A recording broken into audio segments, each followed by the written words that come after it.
Welcome. This is Annica Törneryd, founder of Act to Exceed. A little over 2 years ago, I downloaded a visual map that someone sent to me, and it was one of the elements, actually the first tool I used to plan out my new life. So this is really special to me because I get to talk to and interview the person who sent it to me. And so you're one of the bricks in the foundation of my new life. Super cool boss babe, one of the big names in the coaching industry. And I'm really excited to have you here. Welcome, Jeanna Gabellini. Well, thank you. I didn't know that map was the starting of something new. It was something big. Jeanna, you're the founder of Masterpiece Coaching and Training. Masterpiece. And you help business owners apply the systems, strategies, and mindset they need to radically and consistently increase their profits, create a lot more wealth, and experience more fun, freedom, and personal satisfaction in their lives. You have co-authored books. You've written your own books, like Life Lessons for Mastering the Law of Attraction. You co-authored that one, right? Yeah, with Jack Canfield. And Mark Victor Hansen and Jack Canfield. I'm very, very impressed. So And yeah, anyone would be. And you've written Rock Your Profits. You do sold out seminars, have been featured in media and press, the Wall Street Journal, NBC, CBS, Bloomberg Business, Fox, you name it, just to mention a few of them. You're a successful business owner and an active mother of 2 sons, a family person, and you're in great shape and look stunning. How do you do it? When are you tired? all the time. I wake up tired, but by the time I get into the office, I'm like, all right, let's get to it. Yeah. So no secrets as to doing it all? No herbs or pills or sleeping special schedule? Mindset is the only way I get through. Otherwise, I don't think I'd make it. If I didn't know how to manage, like self-manage the inner game, it would all not happen and I would be a mess, absolute mess. Yeah. Yes, like many. As a businesswoman, what are you most proud of having accomplished so far? I mean, I sit here and I go, wow, I think the biggest thing I've accomplished is creating relationships with like big players in my industry, because when you hang out with people who are farther along on the path than you, they just open you up to think bigger, think smarter. They support you. They promote me. You know, just being willing to put myself out there, even though it's embarrassing or I'm scared, or you know, I wouldn't have written a book with Jack Canfield because I was scared. I wanted to ask him to go be on my radio show. And I thought, oh my goodness, all these people are surrounding him after his talk. I don't want to be a groupie. And I thought, no, I promised my co-leader on the show, my co-host, that I would ask him because she knew I was going to be at this thing that he was speaking at. And he said, of course, he said yes. And then afterwards, he called us and he said, what are you guys on? Like, what do you mean, like drugs or what? He's like, yeah, you guys are like so up and so positive. And we told him about law of attraction. He's like, ooh, law of attraction. He's like, we should write a book together. And I'm like, oh my God, I can't believe he's asking us. But it's like being willing to just ask and be nice to people and support them. I think relationships are like, they get you everywhere. Let's put it that way. Yeah. Yeah, I love that you say that to do it even if it's scary, because that's when things happen, right? Oh yeah. Yeah. So I'm really curious about something. You're very funny. Like you're funny on your webinars. You're funny. You're funny in your copy, the written copy. You're even funny on a PDF, and like in social media posts everywhere. So I'm presuming that's really a part of you. Like you are really funny. And yeah, I guess so, because I'm not trying to be funny, but I'm trying to be fun. Yeah.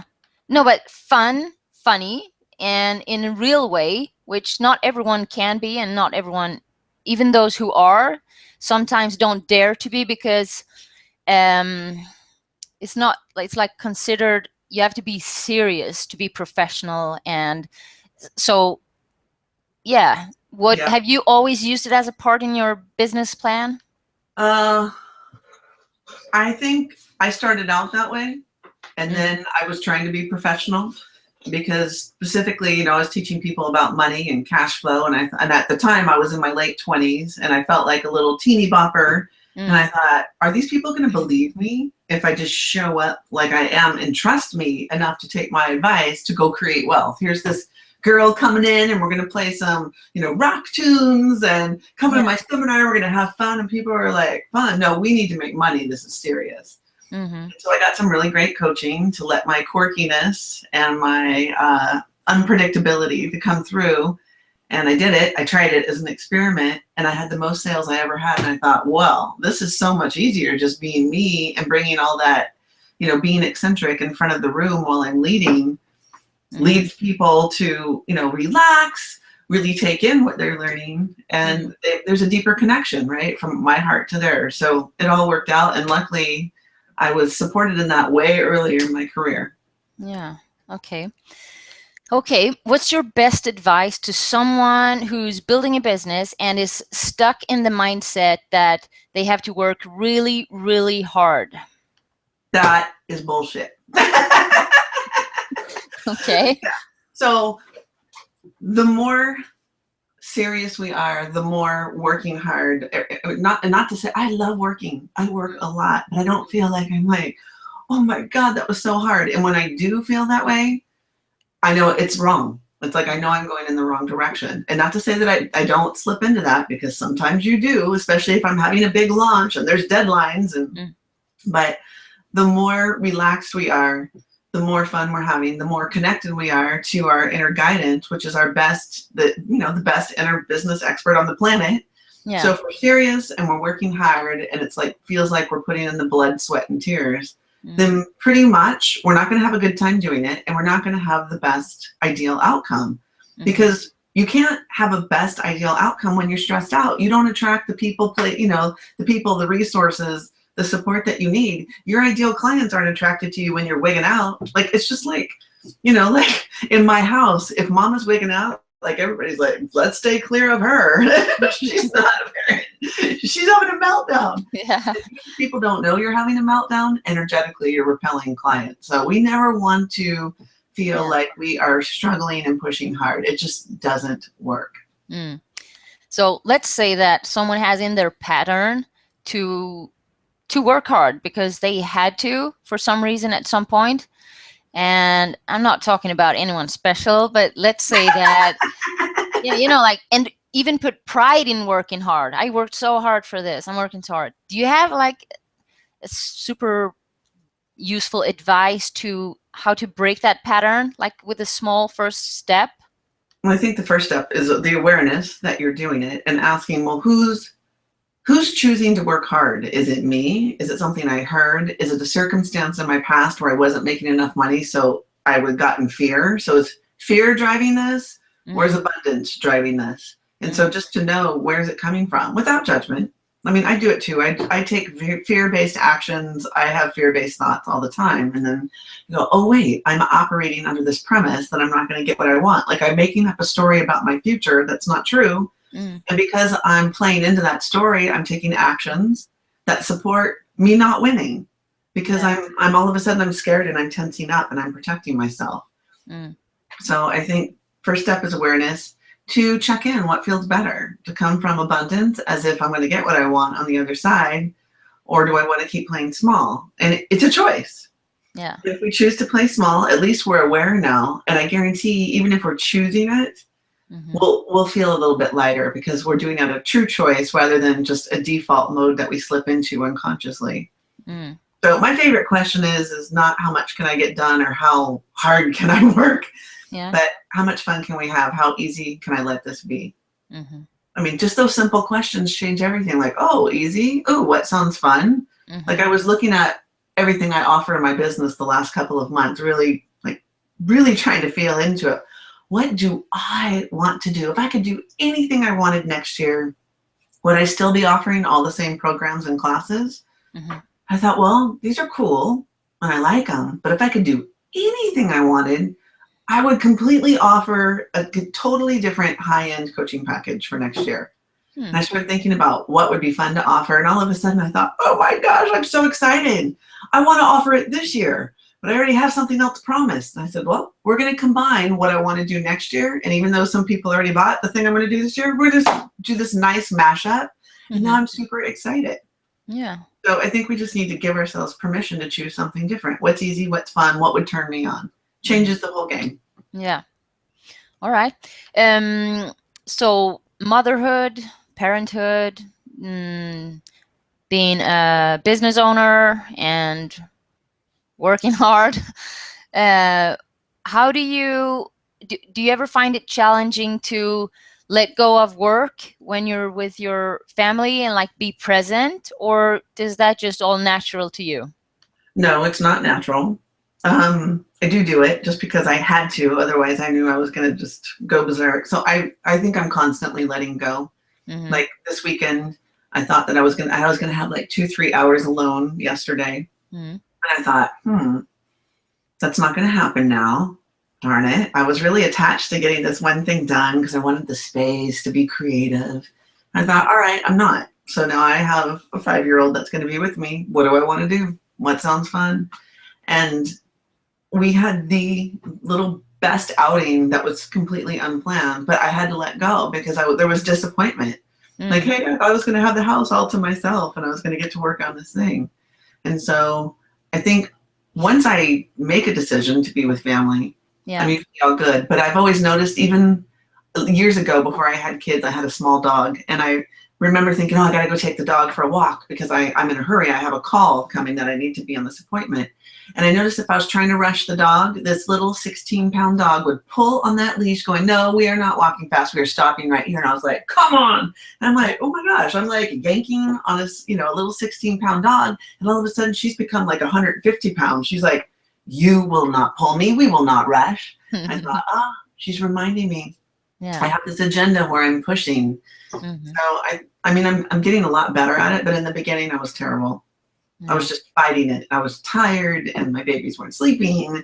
And I thought, well, the fastest way to get through this is for me to surrender. But it took months. It took months for me to surrender. I think the first year I was a basket case after baby number 2 because I wasn't sleeping. And I just felt like, oh, I just want, time to myself to think. I can't think. I'm going insane. And I wasn't even working that much back then, but it was definitely a tug of war. But now I just know that it doesn't matter how much I work. If I'm being present with my kids, even if it's, I get less time to work later, it always works out. Yeah. I mean, I just trust there was always going to be a pocket of time where I'm able to get things done. Or that thing that I thought was going to take 6 hours really only took 2. It always works out. So like, I just don't trip out anymore. I don't panic. But there's still a little bit of that, like, I'm like, let it go. Because if I don't, who's miserable? Yeah. Yeah. And then I'm a jerk to my kids because, I'm not friendly. I'm not paying attention. I'm not present. And like, oh, honey, tell me what happened at school today. I'm like, okay, kids, let's hurry up. I mean, I don't like feeling like that. It sucks. I've done it and it sucks. Yeah. Yeah. And afterwards you feel so sucky. Oh yeah. I'm like, what? That didn't help anything. In fact, whenever I'm pushing, what happens? Everything takes longer. Yeah. The kid who wanted one thing now, Mama, can you do me this? Can you do this? And I'm like, oh, yeah, right. It's what you thought would take 5 minutes now takes 50 minutes, but it's me. I'm the one generating that. It's not the kids. It's me. Yeah. All right. What kind of impact have you experienced on your business from being an author and a co-author of several books? Well, obviously it's a little ego boost because like one of our books is in the one with Jack Canfield is I think 5 countries, 5 different languages. So that's cool. And because it was with Jack, it got on all sorts of bookshelves where people don't know who I am unless they're in the coaching industry usually. I have a very small little pool of people who know me in the world. He has this great big ocean. Yeah. And so that one really was great because just by association, more people got the book. I think the other books are great because they create people who are like, oh, I like what that girl has to say. And even if they don't become a client or buy anything from me immediately after the book, we're connected. Yeah. I had people, 2 years after buying a book say, oh my gosh, I got that book years ago. I loved it. And I wasn't ready before to work with you, but now I am. Mm-hmm. So I see books, Mm. whether it's an amazing bestseller or not, as just a relationship creator where people fall in love with whatever information you've got, or they fall in love with some aspect of you. Mm-hmm. And if not a buyer now, you never know in the future. Or they tell their friend, like, hey, I got this awesome book. So it's just like this great big business card. Mm-hmm. And it gives people a taste where they can fall in love and become a fan. And now we're connected. Yeah. And the trust begins. Yes. Which book are you most proud of and why?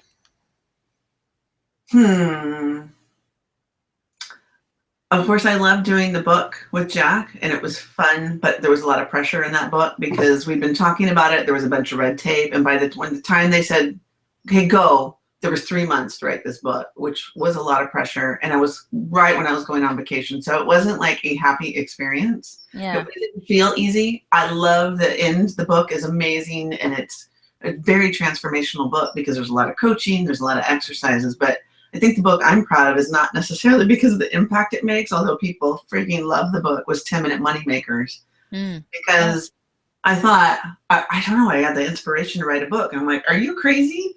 Like, writing a book is, work. And I thought, well, I don't have time to work on this book. It needs to be fun, and I need it to be easy. And so I just sat there and I thought, what is there a format that will actually make this book easy? And I thought, wow, if I give people tips on strategies that only take 10 minutes. Yeah. And I have these little baby chapters that make it easy for people to digest. Now it's easy for me to write and easy for them to digest, and everybody's happy. And everybody likes to make money easy, right? So if it takes 10 minutes, people will probably take that first step like, oh, I got 10 minutes to work in my business, and if it can make me some money. So that book felt like easy to write. It was so easy. And it was fun. I mean, I couldn't believe how much I enjoyed it. In fact, it was so easy, I ended up writing Rock Your Profits the next year, which I thought was like, what? I told my team from now on, promise me, don't let me write another book for a long time, because it creates a lot of work for the team or whatever, but I just was inspired. I had fun. So yeah. 10-minute Moneymakers was fun. Okay. If you had to pick one great advice from all the contents of all the books together, what would it be? Only do what feels good in your business. You can monetize anything. If it feels good, you'll stick with it, and you'll figure out a way to make money from it. But let it be easy. You gotta love it from beginning to end. If you don't love it, there's not going to be any inspiration. You're not going to be committed. You won't take the actions necessary. You won't dig deep within yourself to like expand, because you'll be, beating yourself up trying to make it happen instead of doing it. So whatever you're doing, you got to love it from end, beginning to end. Love it. In your opinion, what is one very important ingredient for entrepreneurs who want to succeed in their business? Get support, get coaches, take classes, learn, get in masterminds. I work on the business so much, and I get so much input and feedback and brainstorming and love from people in my industry. It makes all the difference in the world. Okay. What has been the most difficult challenge or moment in your career, and how did you deal with it? Oh, that just happened a few months ago. Yeah. I've never wanted to stop doing what I'm doing. Well, there was a time where I kind of questioned it, but it was just because I had a dry spell for like a year because I was so stressed out, like I'm not making money. I thought, should I go get a job? I didn't want to though. Just a few months ago, I didn't get an outcome that I really wanted. And I thought, I didn't understand it. And that's what was so frustrating. I thought, this didn't work out the way I wanted. I think I just lost a lot of money. Like I was planning on something being multiple six figures, and it wasn't. It wasn't a failure, but by all standards, it should have worked out. And I was just sitting there going, I don't understand what happened. And that not knowing and not understanding, because normally I can feel what went wrong. Yeah. If it was inner game, I kind of know. It was like, oh, I went into this stress, or I was scared going in, or I could feel the, a specific moment where a strategy, was off. Yeah, I was just like, I don't get it. And I thought, I'm never doing this again. I just don't know what I'm going to do. Maybe I'm just washed up. I mean, I just had 24 hours of such intense anxiety. It felt like the worst breakup. Like if you've ever had a heartbreaking relationship where you're just like, I can't sleep. I can't think. I don't want to eat. That's how I felt. I was like, I don't get this.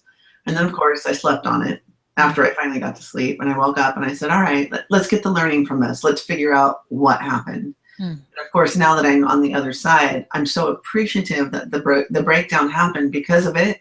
I'm going to change so many things in my business. So that strategy that I thought was going to go well, if it would have gone well, I wouldn't have made some changes that are going to make my business grow even bigger.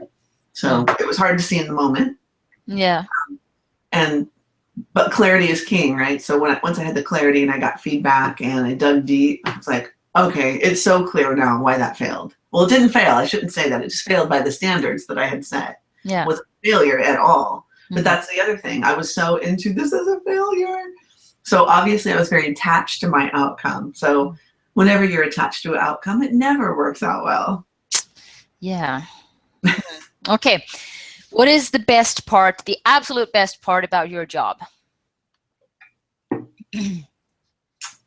I think I'm looking for the word. I know it's when I'm working with my clients. I feel like when they go, oh, like when I bust them on a thought pattern, because strategy is cool. And I can tell you how to make, multiple six figures, and people are like, okay, they're doing it. But there's something about those light bulb moments where people go, oh, whoa. And I know from that moment forward, whatever they do is going to be so much easier, because a strategy, it's good. It's a formula. But if you don't have the mindset right, then the formula may not work. Yeah. No matter how good the formula or the strategy is. So I just love that connection when people really get like, oh, wow, I've been totally coming from a place of scarcity, or I was scared, or that was limited thinking. And now their world is opened up. And I'm like, yes, now it's going to be so much easier for them to get what they want. I love that moment. I understand. What did you enjoy most of your last week of work, and why? Well, yeah, last week I had set my intentions, which I always do before the day. And I had a really great week, but specifically on Friday, I thought, I'm gonna create something big today. I don't even know what it is. I was gonna get on the phone with this guy. I had no idea how he was gonna help me. And I just said, Jim, I set an intention this morning that you were gonna be my marketing muse. I said, when I expect things like that, I said, you and I, somehow from this conversation, I'm going to create something big. And when we were talking, I said, I know exactly what I'm going to do. I got off the phone. I did it. I sent it over to him. I said, what do you think about this model? He said, I like it. I like it a lot. And I was like, I love it. I just love creativity, and I love letting things be easy, because the reason why obviously I teach about letting things be easy, it's not my natural nature. I get into my head. I want to push. I want to get down to it and force my manifestation out, this little hole, instead of letting it be easy. So I love it when that stuff happens. Yeah, in the flow. Do you have something going on now, a launch coming up, or someone who wants to check you out? Where do they go? Yeah, I would just go, actually, let's go get a visual map. I wasn't planning on this. What is it called? Map to Profits. If you go to maptoprofits.com, maptoprofits.com, you'll get a visual map on how I created my first six figures. It was a huge breakthrough for me at that moment, because up until then I thought blood, sweat, and tears would go, have me create my six figures, and it wasn't that at all. And then you'll get a map that you can fill out to create your map to profits. And yes, I am going to have a launch in a couple of weeks. I know, back-to-back launches. Oh my gosh, I'm nuts. But yeah, it's called Ecstatic Marketing, a class on how to really get in the zone so that you fall in love with your marketing and stop stressing on it, because falling in love with marketing is like a magnet to clients. Yeah. And is there still a way to join? Yeah, we haven't even, it's still coming. So we haven't even opened up the doors. So right now I'm actually on my side getting ready, creating all the content for the webinars. Yeah, I'm in prep mode. Okay. You let me know when you have a link to share.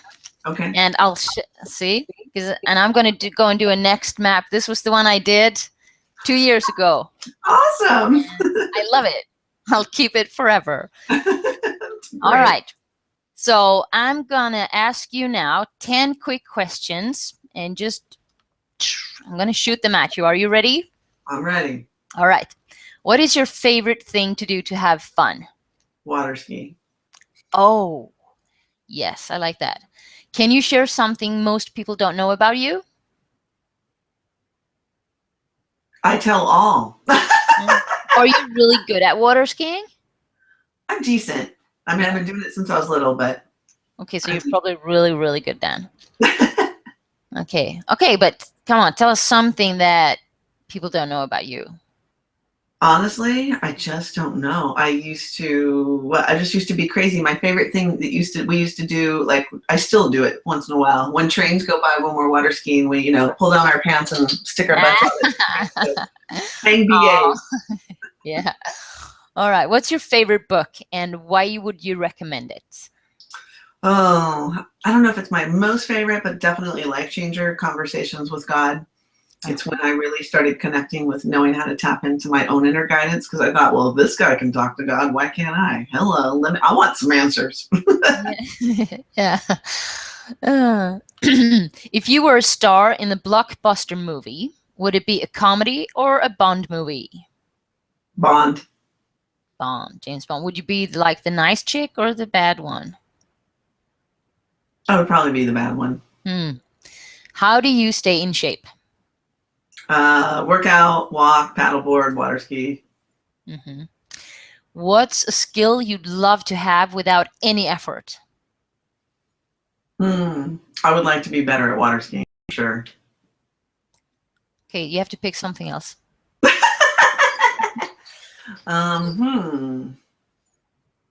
Writing great hooks for marketing.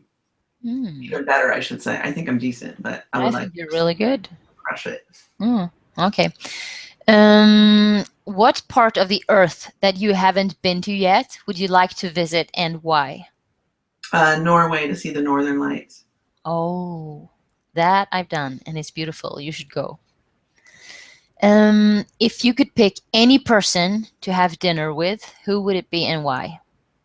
Ooh, I think Richard Branson, just because my friend, I just got invited to Necker Island, but I'm not going. You're not going? I know, I've been asked twice, and I will. I will. I think because he's just so expansive. He seems laid back. I've heard that how he is with people on Necker Island is really how he is. And yeah, I want to think bigger. And I like people who just super expansive and then leading a real lifestyle that seems relaxed. Yeah. Please go. If you had to change career and do something else, what would you do?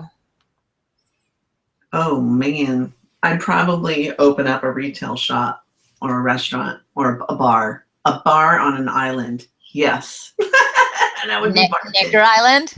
Necker Island. Yeah. All right. Last question.